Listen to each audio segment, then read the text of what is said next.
Greetings YouTube land. Let's look at Axiom Verge. Now the first thing you'll notice about this game is the old school visuals, all the pixely graphics and everything. The next thing that will hit you is this awesome music. It's a weird kind of, it's got a weird kind of beat to it. Very slow, deliberate and very alien. It's a very alien type of music. Anyway, this game was made by one guy, it's worth mentioning at this point. I'm presuming his name is Thomas Happ, because that's what it says at the bottom of the screen. Back in 2005. So, yeah, props to him for inventing this entire game himself. So, after a brief intro screen where there's a little bit of story, you wake up Christ knows where. Inside an egg, as you can see. It's one of those games. You've woken up after a lab explosion and that's pretty much it. And he's as clueless as you are. So someone's talking to me, there's a gun in the next room, you have to get it. And not much else, and here we go.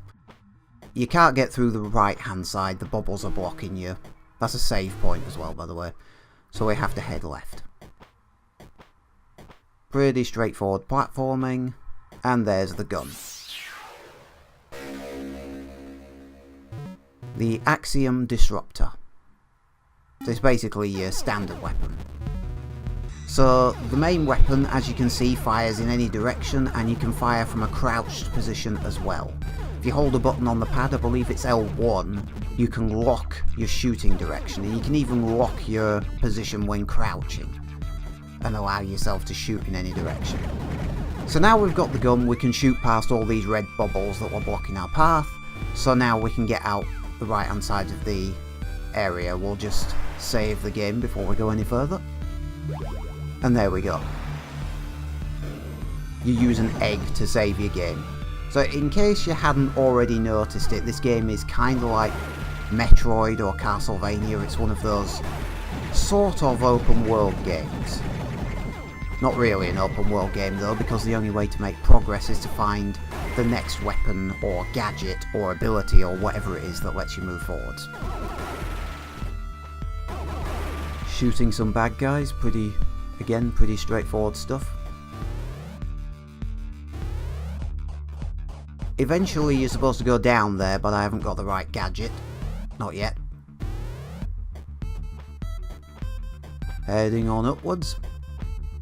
And if you move a single screen away, then the enemies don't come back immediately. Force field, can't get through. So as long as you only go next door, any enemies you destroyed stay destroyed. It's when you move more than one room away that that the enemies respawn. Red stuff, red sparkly stuff, restores your health, but my health's at maximum. Health bar is at the top left hand corner. Now that I think about it, the HUD is very minimalist. Kinda like it that way. Lets you take the whole screen in. So we've got some different enemies there. It's kinda like a hive that's spitting out insects. There we go. You don't have to destroy every enemy in your way, by the way, it's just that obviously these are in my way. Keep climbing, and here is our first upgrade. You shoot this to break it open and you get a hold of it. And this is the Nova shot, basically. You fire a single shot with one button press and then you detonate it with another button press. Does slightly less damage than the Axiom Disruptor we already had, but it does in theory let you shoot round corners. Which is useful because now we can't get to the switch. Oh yes we can. Just by using Nova we can shoot round it. So it's a little bit fiddly to use is the Nova shot, as I'm about to demonstrate inadvertently by mindlessly shooting at these bad guys and this hive. So it can kill things, the problem is its fire rate is much slower and it's designed to shoot round corners. It's not designed to deal damage.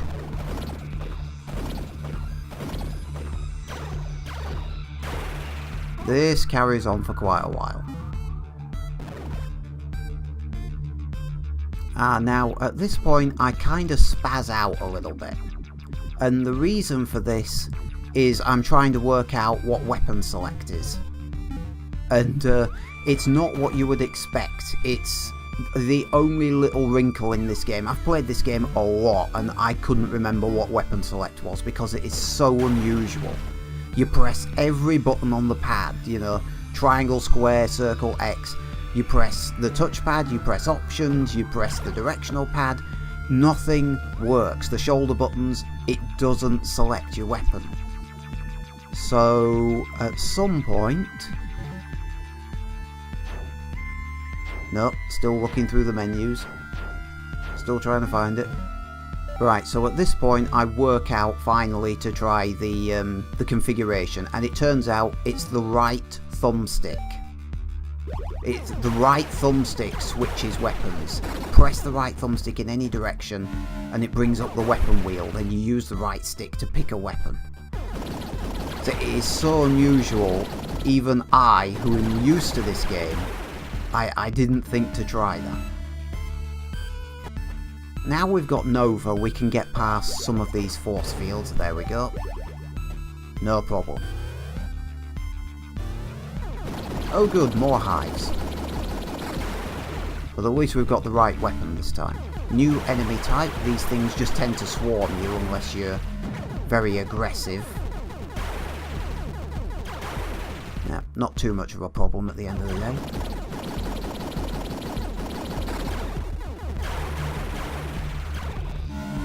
More health, more insects.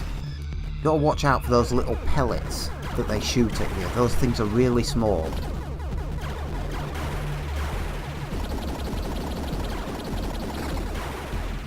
Unless you destroy the hive, it's a waste of time killing the insects. And another upgrade, and this increases the size of the projectiles that you fire.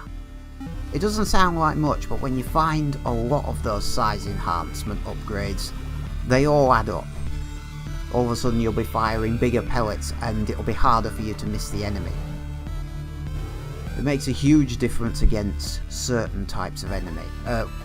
With certain types of weaponry. Now there's I was just going to say there's a crab-like thing hidden in that wall. But you can kill it very easily. And another save room. Save rooms are normally blue on the map, so you can always pick them out. It's really easy to find. Well, it's easy to find one once you know where it is. Obviously, if you don't know where it is, it's a bit of a bugger to find. So the change in music to this weird noise, that indicates it's a boss. That, along with the symbol in the background and the fact that we're about to go through a red door. All of this means boss incoming.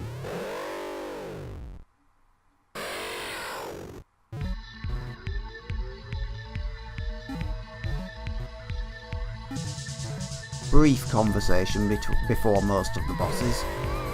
The game isn't heavy on story, but it tells as much story as it needs to. It's actually quite good in that regard.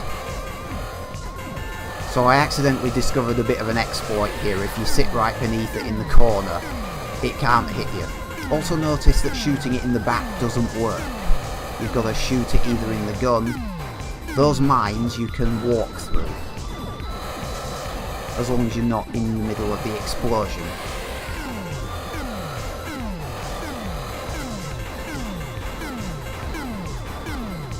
This boss is really easy.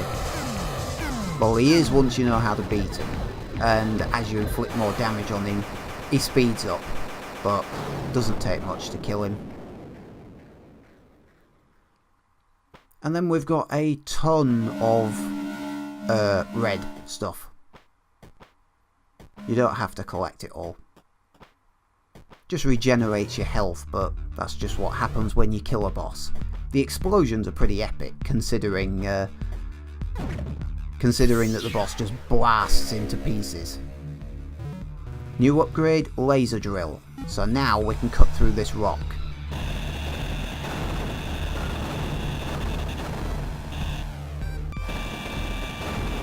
So some walls you can break through even though it doesn't look like you can. And this is the basis of some of the secrets later on in the game. Power node increases the power output of your weapons. Again, a hidden drilling point. So now we've got the drill, we can now, I think, access one more area in this, one more location in this area, and then it's on to the next area. You don't need to kill all of these enemies again. You don't get points or upgrades from them. The only thing they can potentially drop is health. Another weapon upgrade, the multi-disruptor. It's basically like a short-range shotgun. It's quite good at hitting things if you haven't got a straight line on the enemy. So here's the floor that we couldn't get through before. Now obviously we can. A couple of crab thingamajigs hidden in that wall, another one beneath us. Now this guy's a bit of a bugger. I usually take a hit from this guy, yeah. Strips off a third of your health with one shot. Now all that disruption on the left, that comes in later. We need a specific upgrade to clear that out.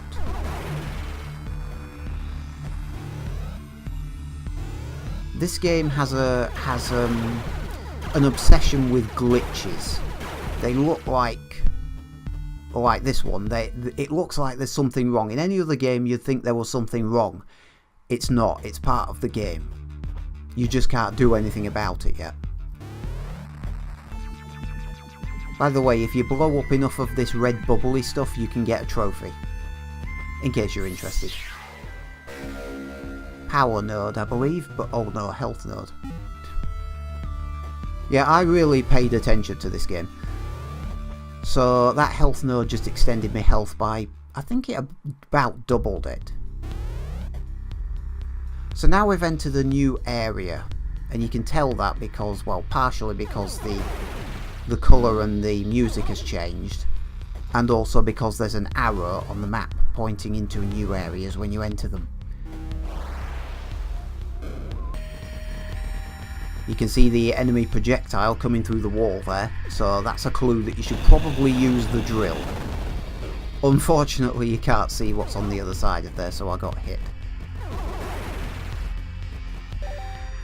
Multi-disruptor, you see, I don't need an angle on this enemy, I can get fancy with different weapons. Some people say that the extra weapons in the game are pointless, that you can get through just with the disruptor. Yes you can, if you like making things hard for yourself. So this connects back up with that vertical shaft that we came down to start with in this area. So we're back in the vertical shaft again. I'm going to stop saying vertical shaft. And now we come against the wall. So we can't get through there. And we can't even drill through it. So some walls you can't drill through. There is a way through there and I do know how to do it, I just don't have the gadget. Now the map clearly shows that there's a way down underneath, but again, gadget, and if you don't know about it and you're not looking for the hidden areas are very well done in this game, very well done. Most often there'll be a clue nearby so that you can actually see how to get there, but you do need to pay attention, you do need to keep your eyes open. And the entire floor is glitching out, and no, I can't simply walk on through it. Again, gadget required. And we reach another story point. Here's the one who was talking to us before. And we get another upgrade. So this game doles out upgrades pretty frequently. Even if you wander off the beaten track, it still keeps on giving you them. Even if they're just like minor health power-ups or power upgrades or size upgrades or whatever. The game's pretty consistent at doling out upgrades. Makes you feel like you're making progress. So a new weapon, the Kilver, as it's known. Quite a handy weapon this, more useful than most in fact, because it can shoot through things. It's very short range, but it's got a wide area effect and it can shoot through stuff, such as this force field, to hit a switch.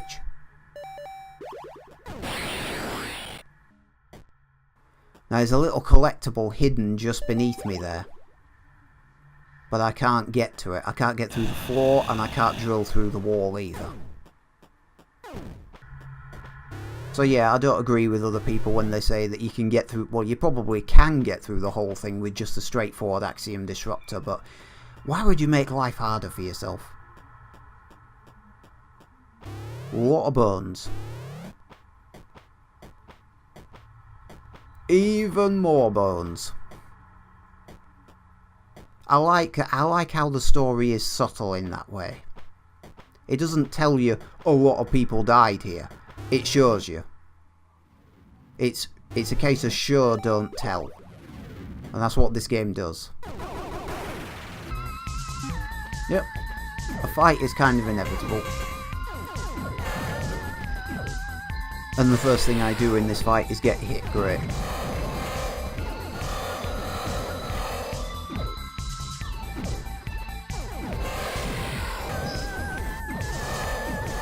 Notice that the bosses get redder and redder as you deal damage to them. And he's firing more frequently, the pellets are getting closer together. So it's getting a little bit trickier, but there he goes.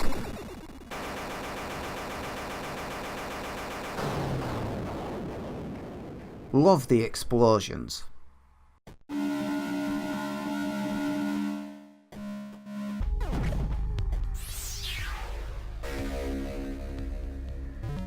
This is the Address Disruptor. Corrupts or decorrupts weaker blocks and enemies.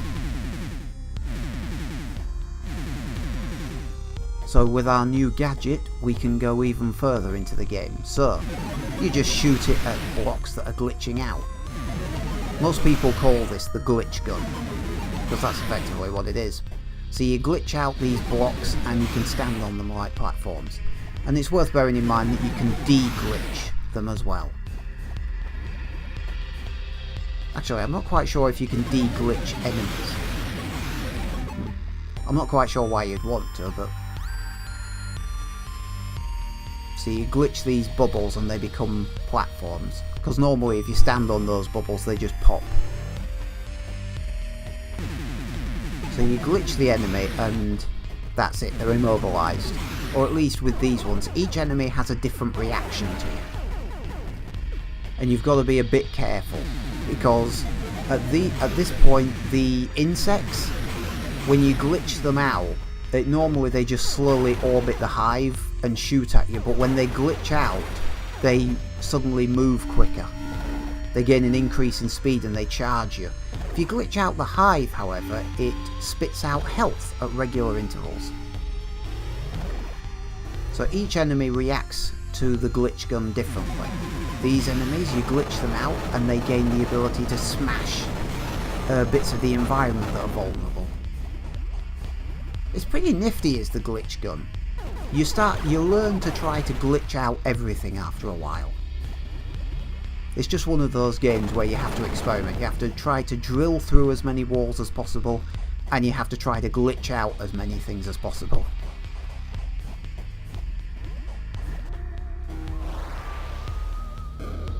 Another save room. So that's Axiom Verge. This is as far as I'm going. As you can see here, you get a map that you can guide yourself around the levels with bosses in red, save points in blue. Weapons, upgrades, power-ups, all shown here if you want to know how much stuff you've got. I think you can select, yeah, you can select weapons from this screen as well. I forgot about that. And any notes you collect, go there. And there are notes scattered throughout the game just to give you a bit of backstory on everything. Because as I say, the game is very light on story, but it's told very well. You don't feel like you're missing anything. So, Axiom Verge, definitely similar to games like Castlevania or Metroid. If you like that sort of game, definitely check this out. As I say, it's only by one guy. Like, one guy did all of this. The music, the visuals, I'm assuming he did everything. Axiom Verge, very impressive game, and I will see you later.